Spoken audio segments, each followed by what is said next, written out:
Novel karya Syukri Muhammad Syukri.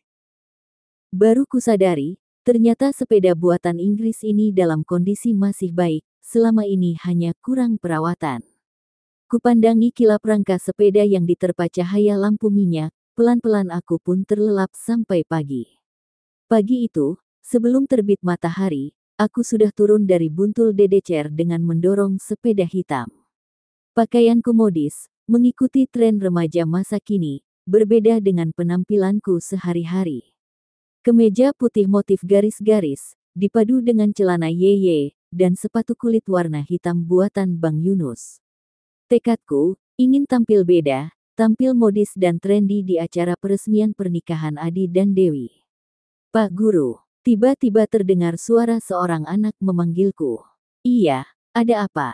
Tanyaku kepada Alwi, murid kelas 2 yang tinggal di dekat sekolah. Ditunggu Pak Kepala di sekolah, jawabnya. Iya, berizin, jawabku sambil mengayuh sepeda ke arah sekolah. Penasaran, kenapa kepala sekolah memanggilku pada hari libur? Was-was, jangan-jangan sekolah dibobol maling, atau kepala sekolah rapat dengan wali murid. Untungnya, kunci ruang kelas selalu dalam sakuku, kusatukan dengan gantungan kunci rumah. Kukayuh sepeda menuju sekolah, melintasi jalanan tanah penuh debu. Itu penjaga sekolah, kata kepala sekolah menunjuk ke arahku. Kuparkirkan sepeda hitam BSA di samping sepeda Gazelle milik kepala sekolah. Di sana sudah terparkir mobil Toyota Hardtop kanvas warna kopi susu. 4 orang berpakaian necis sedang berbincang-bincang dengan kepala sekolah. Tak kukenal seorang pun dari mereka. Menyimak aksen bicaranya, mereka berasal dari Banda Aceh. Ini Pak Niko Simetuah, guru bakti merangkap penjaga sekolah. Pak Kepala Sekolah memperkenalkanku kepada keempat orang tersebut. Ini Bapak Kakanwil dari Banda Aceh, kata kepala sekolah sambil memperkenalkanku kepada lelaki paruh baya berpakaian necis warna abu-abu. Kusalami lelaki itu dan 3 lelaki lainnya.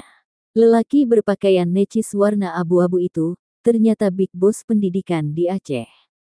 Meski sudah paruh baya, penampilannya energik dan terkesan masih muda.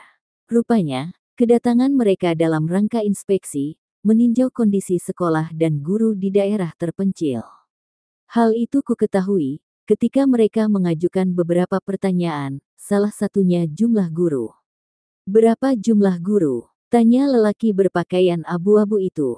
Guru negeri ada 2, 1 guru bakti, jelas kepala sekolah. Ketiganya hadir setiap hari. Tanya laki-laki itu. Hanya kami berdua, 1 lagi jarang masuk, alasan tempat tinggal, jelas kepala sekolah. Mustahil ini. Sekolah ini harus tambah guru. Perintah laki-laki itu kepada anak buahnya. Benar Pak, minimal 4 guru lagi, kata anak buahnya.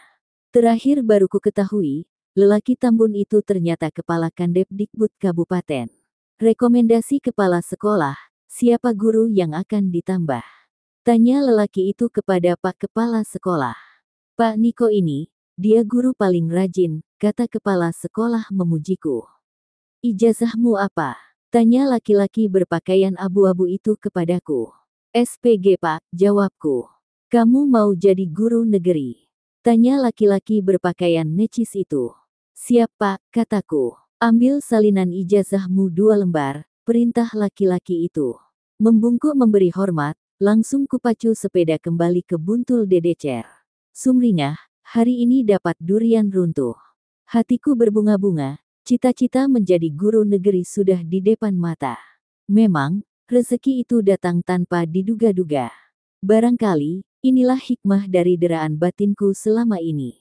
Terima kasih ya Rab, bisik hatiku. Maaf Pak, ini 2 lembar salinan ijazah, kataku sambil menyerahkan map kusam berisi 2 lembar salinan ijazahku. Baik, mengajar terus yang baik, kata laki-laki berpakaian necis itu.